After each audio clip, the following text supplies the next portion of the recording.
So today we'll be discussing the IPL qualifiers and the South Africans that have made it to this IPL qualifiers. I'll also be explaining to those that don't really know about the qualifiers how it works and which teams are in it. And also we're going to look at the South Africans that have made it to the qualifiers. We're going to try and speak about the qualifiers as well, giving some details about the games itself and talk about maybe some of the conditions that have been there at the grounds. So that's what the show is going to be about today. But before we get going, before we get started, there's a couple of things that I'd like you guys to please do. First and foremost, we're on the road to 4,000 subscribers. So click subscribe and click that notification bell for all future videos. We are very close to that milestone. We only need about 60 or 70 people. So please go and tell your friends and family to join the channel and subscribe to the channel. It will really help us on our side. What I also would like you guys to do is please download the latest issue of Cricket Fanatics magazine monthly. Every issue is 100% free, straight to your inbox every month. The link is on the screen as well as in the description. And I'm busy bringing you the latest issue, and it's coming out this week. So please stay tuned, go subscribe, and you'll get notified when the new issue is available. And if you want us to continue doing what we are doing here at Cricket Fanatics magazine, then please support us by becoming a patron today. The link is on the screen as well as in the description. It's as cheap as a coffee a day. You can choose the tiers that you want to donate, and you can choose the tiers that you'd like to pick and how much you want to actually give towards us so that we can continue doing this on a regular basis. I'll also like you guys to please like, comment, and share. It's very important that you do so that we can get into recommended feeds. So please go ahead and like, comment, and share. And then go to cricketfanaticsmag.com for all regular updates. So without further ado, guys, let's get straight into today's video.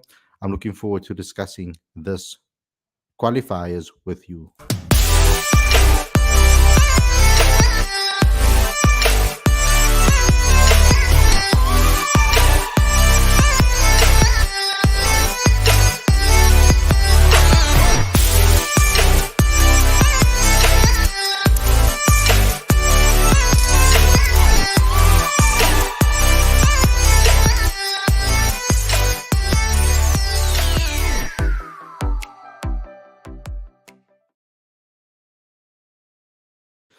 A very good evening and welcome to Cricket Fanatics Magazine. This is your daily show. I'm your host Khalid Moeddin, and this is the show where we talk about all the major talking points in South African cricket. Now, there's a couple of things that I'd like to discuss with you guys today. I think first and foremost, let's start off with something interesting that has taken place recently, and that is the S under 19 squad that has been announced. There is going to be a tour to Bangladesh, and it's pretty interesting to know that there is a new team. Now, these players in the squad, there's not a lot I know about a lot of them. I need to do some research and maybe some interviews with some of the players so that I can get to know them a lot better. But let me just go straight into this article and read you what has been said at ease on our channel. So, Cricket South Africa has named 15 players to South Africa under 19s men's squad to Bangladesh for 5-match 50 over series during the winter. The announcement follows 4 selection camp, which was held at the Center of Excellence this past week.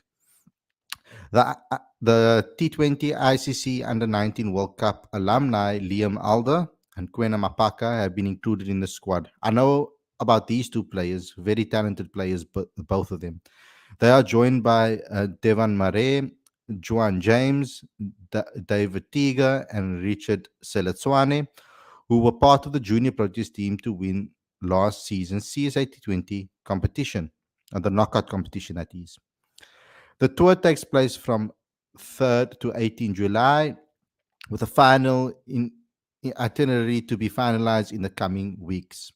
S under 19's convener of selectors Patrick Maroney commented, "Firstly, I would like to congratulate each of the players on their selection for the tour. It's through our talented acceleration program, which is the TAP project, that these players have been identified, with most of them having competed in Kayamajolo and Cubs Weeks last season.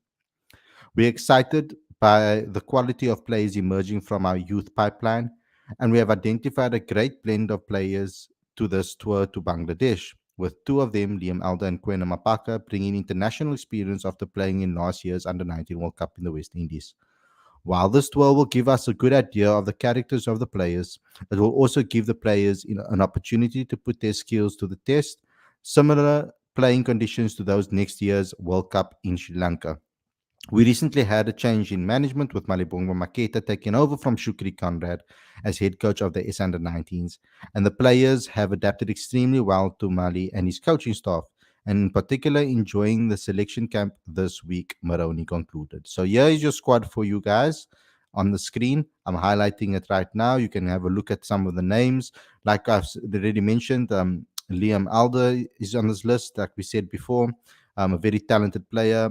And there's Isa Gangat, there's Teba Kazide, Benny Hansen, Juan James, Tristan Luce, Kwena Mapaka, Devon Mares, Rumashan Pillay, Sipa Potsane, Luandre Pretorius, Richard Seletswane, David Tiga, Jonathan Van Sale, and Oliver Whitehead.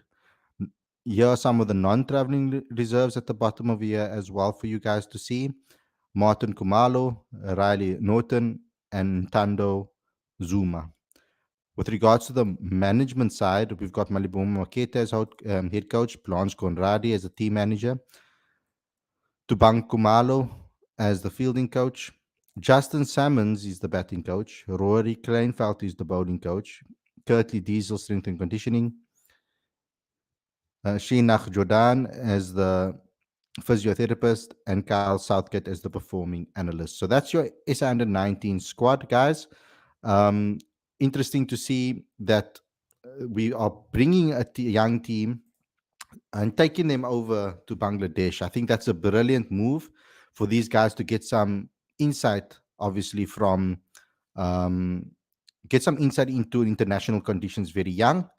And also, we can start to identify young talent as soon as possible. So let's get to the crux of today's show and to the main reason that we are here, and that is for South African cricketers in the IPL qualifiers 2023. We're going to be highlighting some of them. So I'm bringing on Aditya with me. You know that this is my guy that I turn to for anything IPL and anything Indian cricket related.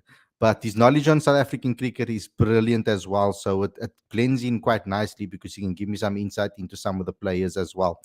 So, Aditya, let's get into it. First and foremost, I'm just going to read out the little article that I did today just to give an explanation of how everything works. I'm going to be putting it up on the screen once it loads.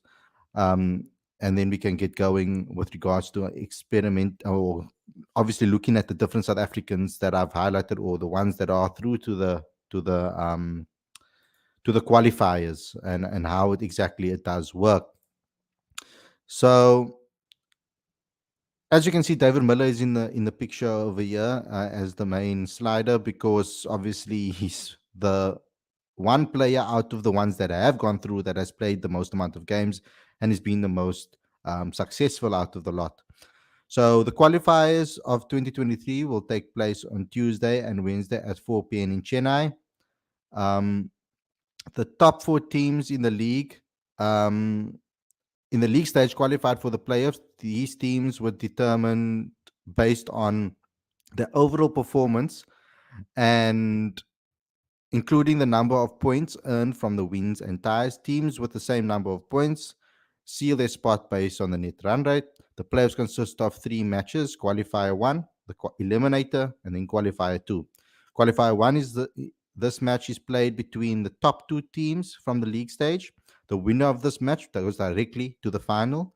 Then an eliminator gets played between the loser of qualifier one and the eliminator gets played between third and fourth prestige of the league stage, and the winner of the match proceeds to the next stage. And then qualifier two is played between the winner and the loser of the eliminator and the qualifier. This match is played between the loser of qualifier one and the winner of eliminator. The winner of the match advances to the final. This match will take place on Tuesday, and the winner of this match will take on the winner of the eliminator. So two teams will go from qualifier one, and two matches face each other in the final determined on the IPL to determine the IPL champion. So, with regards to the South Africans, let's talk about qualifier one first and foremost. It's Chennai Super Kings versus Gujarat Titans. That happens tomorrow at 4 p.m. in South African Standard Time in Chennai. This is David Miller. Is in this final in this qualifier, and this is his stats. As you can see, he's played 13 matches, and he has a average of 36. He's no 50s in this tournament or hundreds. His strike rate is 148.25 with a high score of 46. Here his last 10 performances. As you can see, 340s in this particular in his last 10 games, with 32 not out and a 21 not out. Aditya, can you come in here and give me a little bit of more insight into David Miller's season so far and how he fared in this IPL competition? David Miller has had a pretty solid season, I think.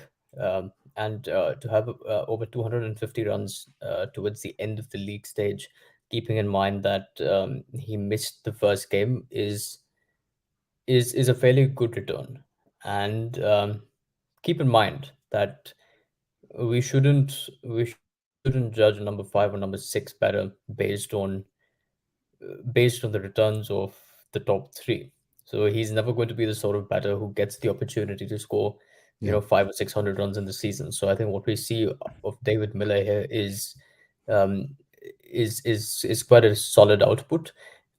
Um, the other thing about the Gujarat Titans generally is that it's probably the only team which has six batters that have scored at least 200 runs, and that tells you how much of a collective effort that batting unit has put in to contribute to their victories. Obviously, Shubman Gill is an exception to that lot because he scored 680 runs up to this stage. But for a team that has had at least six players score 200 runs or more is quite a significant achievement. Mhm. Now we can move on to the next. You see, it's very difficult to always to judge a player like David Miller because he bats in the lineup. So when he Yeah. comes into games, majority of the time, either the game is already um, has already been won, or it's already been lost, or whatever the case may be, or what will happen is he'll come into a very difficult situation and try to save the team. So in those three different scenarios, you'll find himself in majority of the time. So I mean, by his scores, you can see that when he was called upon, he did quite consistently did perform, Mhm. which is good to see from David Miller's perspective. You don't I don't judge a player like David based on his 50s and hundreds alone. You can't really do so if he's batting that low. For South Africa, it's a bit different if he's batting higher up the order, maybe at 4 or 5. I would start to try and see how consistent um, he has been in those positions. But also, when we look at someone like David, and it's something that I made mistakes with in the past, is that I can't just judge it on stats alone. I need to look at the match situations he's found himself in and then how he handled those match situations. So it's very important that I do so in the future, continuing with that mentality when I talk about certain players. So other players that are available. There's a Sanda Magala that's available for CSK, but most likely won't get a match. He's only played 2 matches with a best of 1 for 37, so 1 wicket. And then Dwayne Pretorius, who's only played 1 game and he turned figures of naught for 28 against Mumbai Indians back in April 2023. So that's over a month ago that he last played for his team. So I doubt those two are going to play. It's most likely that they won't. So we're looking at only David Miller first in the first game, which is against between Chennai and Gujarat Titans. And then we move on to the second game, the eliminator, which is between Lucknow Super Giants and Mumbai Indians. This is also at Chennai, Wednesday at 4 p.m. So Quinta de Kock, he's played 4 games so far and averages 35 and a strike rate of 140 with 150 to his name. These are his 4 games. Obviously, playing in his opening match, obviously getting to 70, and then the rest he's just been up and down, which is kind of what we are familiar with regards to Quinton de Kock in recent times, Aditya. he hasn't necessarily been in the best consistent form when it comes to T20 cricket in recent times. So SA20 wasn't really, he didn't really step up in the SA20, and now in the IPL as well. So what's your thoughts on Quinny? And this is the type of game that he really needs to put up his hand and perform. Yeah, so it's complicated because Quinton de Kock, he sat out for most of the tournament, because KR Rahul was there at the top of the order and Nicholas Puran was doing splendidly with the bat. But now with KR Rahul injured, Quinny has come into the side, and he's also assumed the role of the wicketkeeper, which is fantastic. Um, Here, look, I think to me, I think he's done reasonably well. Keeping in mind that one, he hasn't played a lot in the tournament, and the other thing is that if you look at the conditions that he's played in, the Lucknow is probably very challenging home ground for him. Not only him, it's been challenging for everyone, right? It's the sort of ground where in this year's IPL, two scores of less than 130 were defended. So it's not exactly conducive to Quinny's style of play. And again, against KKR and Sunrisers, I guess decent returns for an opener. So not too concerned about Quinny's form there. Um, but yeah, I think he's against Mumbai. He's playing in Chennai, so Chennai's wicket is going to be kind of tricky. So it may not be the sort of wicket where if you bat first in particular, then you can play free flowing style of cricket. So I would like to see some adaptability from Quinton. It's not the sort of pitch where he might be able to score 50 or 25. Instead, he might have to score 50 of 35 or 50 of 38 balls. Um, but yeah, let's see. I'm happy to see Quinton play because it's not very often that the IPL is on and Quinton de Kock is warming the benches. So Hmm. Yeah, I barely did it for Mumbai Indians. So, with regards to you, Aditya, I just want to get some extra insight into the Chennai wicket because it will obviously give us some insight into the semi-final. I mean, into the eliminators and the qualifiers. Um, what has the wicket been like so far in this tournament? Is it somewhere that you feel that spin comes into play, or do you feel that it's more of the swinging bowlers that are coming into play? What has been your assessment of those wickets? traditionally, Chennai has aided the spinners, but 2023 is the first time in 4 years that the IPL has gone back to Chennai. So the stadium in general is a little bit different. The layout has changed. They've done some renovations, and even the nature of the pitch has changed a little bit. So uh, even Stephen Fleming had said early on in the tournament that they're relearning the nature of the wicket, the nature of the ground, and this year it hasn't Chennai hasn't played in the way that we've seen in the past. Where it's a slow sort of 150, 160 sort of wicket. Rather we've seen some fairly high scores on the Chennai deck. Which is quite unusual. So we'll have to see. But also, I think the last game was it against.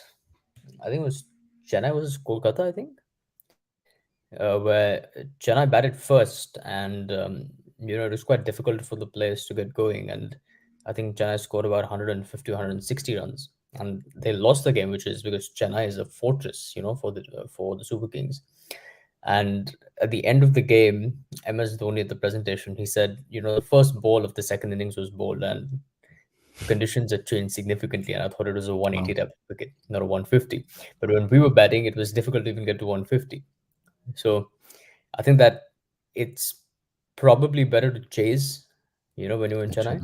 Okay, cool. But yeah, it's interesting.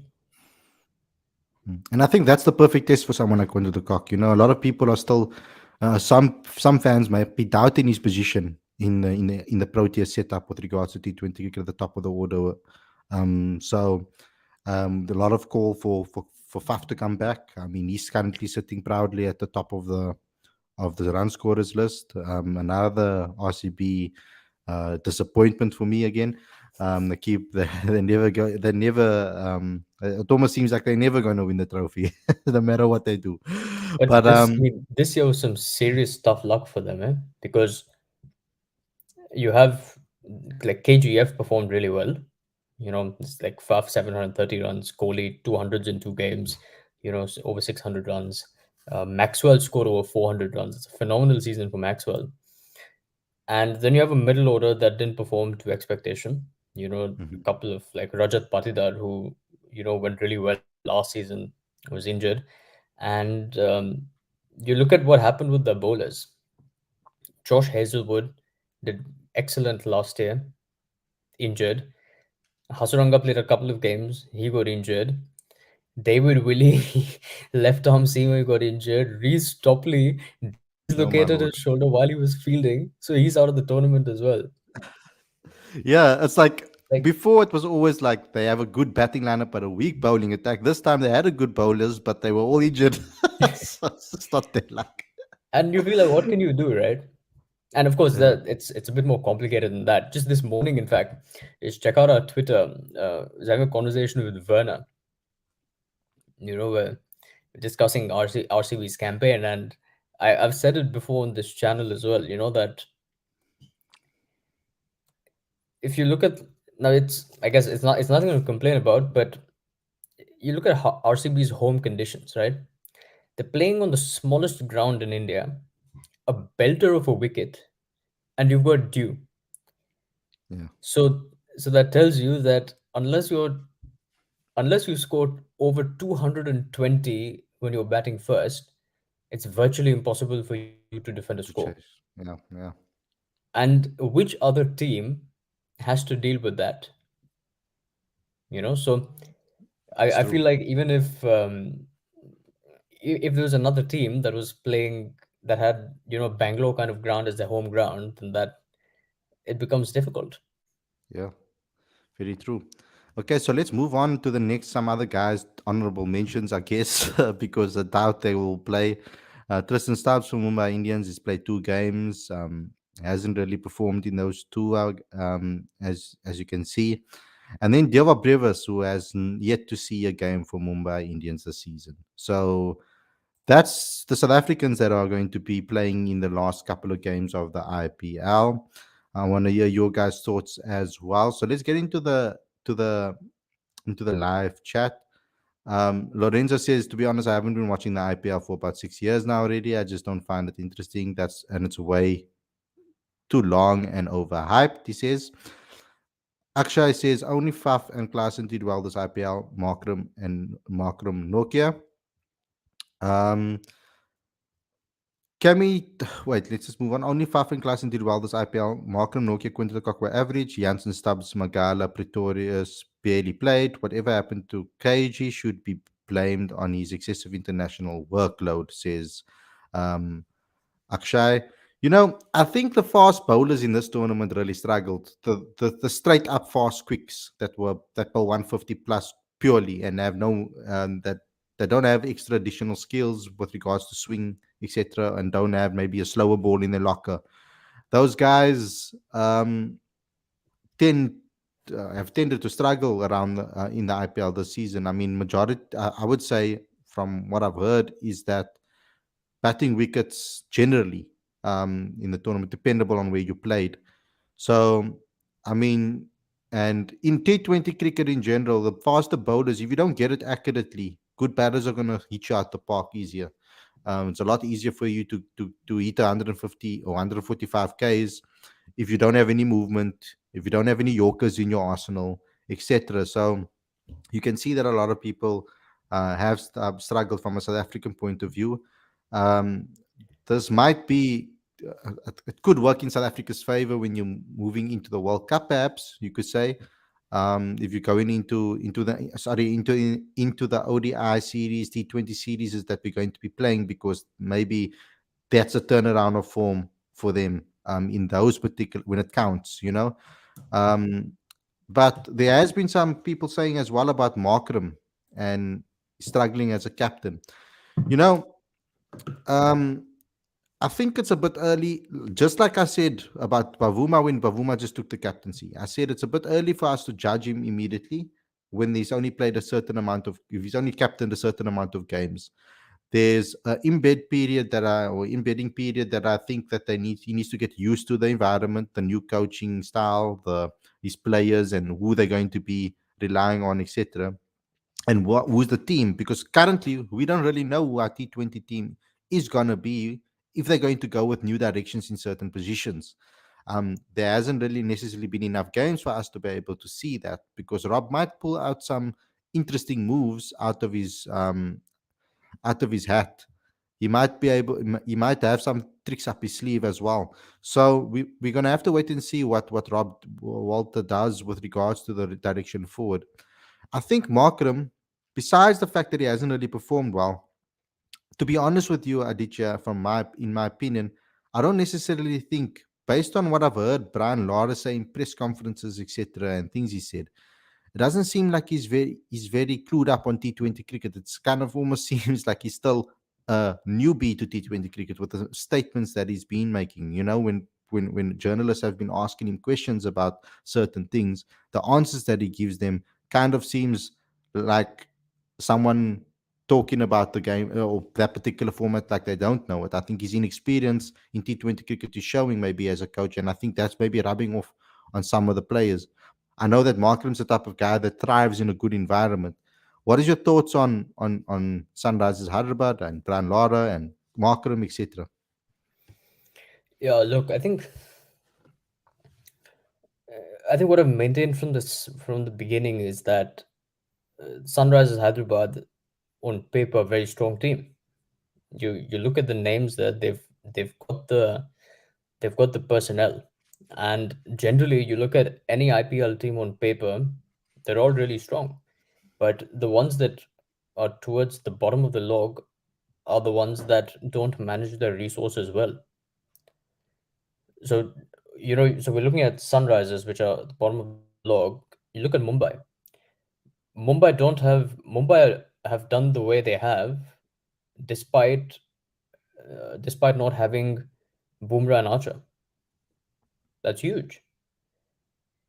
And sure, that you can say that they're conceding 200 odd runs, but they're chasing 200 plus scores with remarkable ease. That's unbelievable.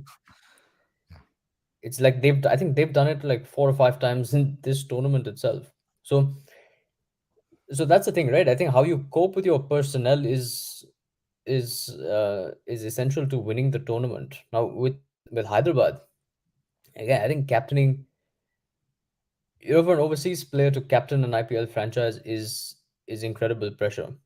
And there was a conversation between Virat and Faf, in which Virat said that, last year when the team was dipping in the second half of the tournament, I could see the stress on your face.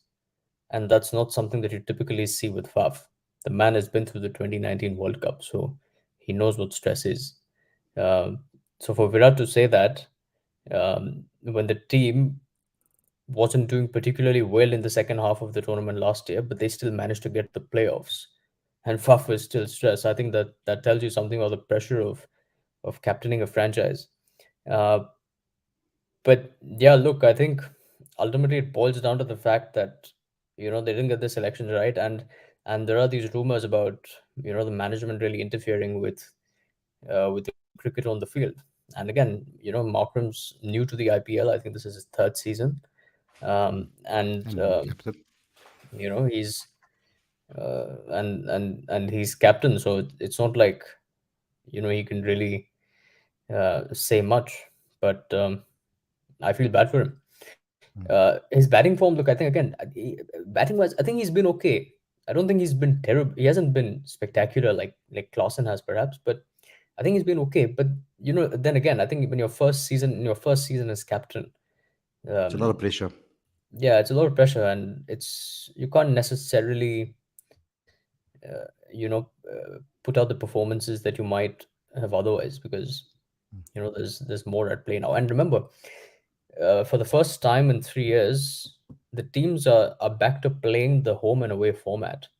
So, a lot of players said that the last since 2020, where they played on just three grounds. It was easier in terms of recovery and things like that. But this Mm. time they're back to playing home and away. So Yeah. that's certainly a challenge. Okay, so guys, that's basically it. I'm just going to read some of your comments. Aditya, if you want to dip, you can. If you want to stay, you can as well. But I'm just going to read out for the remainder. I'm just going to read out some of the live chats over here. Okay, so Tabo says Faf was fabulous in class and as well as IPL this season. After what Cameron Green's performance this season, Stubbs is going to get released by Mumbai Indians. Is Tabo? You wanna Absolutely not. you? Aditya, that's your team, so you need to. No, Okay. absolutely not. I'll tell you why. Sorry, I'll Yes, tell you why. please. Yes, Because please. the thing is, we often talk about, we often in all cricket, all white ball cricket, ODI and T20, we talk about the finisher as this position for one batter. That's not the case at all. It's in fact, a team is successful. You look at the Gujarat Titans and you see why they're so successful. They have three finishers, technically four now. They've got Hardik Pandya, who plays the role of a finisher for the Indian team. You've got David Miller, who's vastly experienced finisher. You've got Rahul Tewatia, who whose finishing abilities again cannot be questioned. The man has hit five sixes in a row to to uh, to an international fast bowler to take his team to victory. So he's gained a reputation now. And you've got Rashid Khan, who against the Mumbai Indians, after Mhm. being 103 for 8, smacked 10 sixes to almost give his team victory. Rashid Khan smacked 10 sixes against the Mumbai Indians. So Yeah. so Rashid we're can eat a talking about ball. four finishers here, mate. Yeah. So this is so I don't Mumbai will not make that mistake. If they do release Stubbs, it might be for other reasons, but it won't be because they don't need another finisher in there. Mhm. Taba says Brevis needs game time, so he should ask to be released as well. I think his time will come. He's still very young. I think his time will come. I think he'll be learning a lot of things in the IPL from being around these international superstars and seeing how they operate. So I mean, very good, very very strong talent, and I'd be interested to hear what he's learned from this campaign. Sitting on the sidelines. Even though obviously I would love to have seen him play and obviously play some games. I'm sure you would have loved it too. But from an experience perspective, learning from the people around him, learning from the coaching staff that are there as well, some world class names. So I think that's something that yeah, you would be able to learn from too. And no one asks to be released by the Mumbai Indians. Yeah, yeah, you've got them. If you with the Mumbai Indians, I mean, one of the most successful IPL teams, if not the most successful IPL team at the moment, Yeah, most amount they've of won the trophies. IPL five times, but also Yeah, he plays for MI Cape Town, so in my he's not going captain to as be well. He's not going released. to want to. Yeah, it doesn't make logical sense. Gujarat Titans has a strong top order. Muller is not going to bat a lot. That makes sense as well. In certain areas, you get collapses and things happen, especially in knockout games with the pressure's on. We will see many cricketers retiring from international cricket in the future to become T20 freelancers. This is already being seen in Proteas women's cricket. Um, I don't know how many because I think with South Africa looking to change their contract system to individual formats, that might change the ball, the game a little bit. Individual contracts per format, because that will allow players to still be freelancers in a way, or be able to play in other leagues and be available for their country in that format. So I think that will free up a lot of people's time if they do specialist contracts. And I don't think there will be many freelancers if they do that, if they go into individual contracts per format, in my opinion. Uh, Lorenzo says Quinton Cook is a gunplay, but in ICC events, he's been playing average. And mind you, that is when it really matters, and it does. And there is a criticism when it comes to Quinton Cook in ICC events. Barkham's a me captain. People were calling him better than Bavuma as captain, says Chatley. Um, I've seen two sides of Markram. I've seen him struggle and I've seen him do well. With SRH, I mean, with SRE, sorry, um, he was a very good captain under pressure, making big decisions. That team environment with Andy Burrell was just brilliant, and I think everybody just there was a good team ethos and chemistry there. It made it a lot easier, and he was banging form, so that helped as well. And he was in familiar territory in at grounds that he's familiar with, so that all helps. The IPL is a different type of pressure, I feel, because especially when you have push from the back from the management team, you've got push from the owners, you've got thousands and thousands and thousands of millions of fans watching you. Actually, I should change it to actually millions of fans watching you, and the pressure is different, and it's his first time, a new coach as well, brand new to T20 cricket as well. So there's a lot of things changing at the SRH in that SRH unit, and there's going to be things that are going to change around even next season probably, based on their performance this season. Because from what I've heard, they don't really um, take losing lightly. They make big moves and big decisions and can be quite ruthless, from what I've heard, Aditya. That is true. And also, look, I think we're talking about Markram's captaincy, right? Ultimately, a captain is as good as his team to a very large degree, because you again we're talking about personnel, right? You've got Harry Brook for 15 crores, but and Harry Brook, he's now built a reputation for himself, in for English cricket. He's scoring he's scoring at over a run a ball in Test cricket. So, he's earned his name as this really aggressive player. And if he doesn't perform, there's not much you can do. If Mayank Agarwal doesn't really come good for most of the tournament, there's not much you can do. You know, so I feel like it's too early to judge Markram as captain, and maybe he'll come into his own over the next year, because ultimately a lot of this is also about relationship building, right? Like David Warner, ultimately like really popular captain of Hyderabad. It took him a while to build those relationships to the extent that the groundsmen know him now. And they used to tell him, because the Hyderabad pitch is amazing, so they used to tell him, Mm. Warner, 100 for you today on this wicket. So Mm-hmm. straight up, like Yeah, that's the relationship they had. crazy. Okay, guys, thanks a lot for tuning in, Aditya. Thanks a lot for coming on the show. I hope you guys enjoyed this episode. Please don't forget to subscribe to the channel. Click that notification bell for all future videos. Don't forget to also download the latest issue of Cricket Fanatics Magazine Monthly. Every issue is 100% free, straight to your inbox every month. Link is on the screen as well as in the description. We are busy working on the new edition. We're waiting for one more article. They've been messed around by many different coaches and players, and they cancelled and reapply uh, what's the word I'm looking for? Um, they've tried over and over again to get new dates for rescheduling. Tired. Rescheduling days, and then ultimately cancelled, and we had to find someone new. So hopefully we can get this interview, the last interview, through. It's difficult in the off season, guys, to get interviews and get people to talk, because they're off, they with their families, they're in other countries, so it's very difficult to do so. So that's why we're combining the two months into one magazine. It's a review of the last season and a little preview into the next season, and what we can expect going forward. Also, guys, please become a patron today if you want to help and support us and keep this channel going. Please, we need your help. So become a patron today. The link is on the screen as well as in the description. Smash the like button, comment, share, and then also go to cricketfanaticsmag.com for all regular updates. Aditya, thanks a lot for coming on the show. To all our viewers, thanks a lot for tuning in and being active in the live chat. We'll see you guys again very soon for another daily show. Peace out and enjoy the rest of your evening.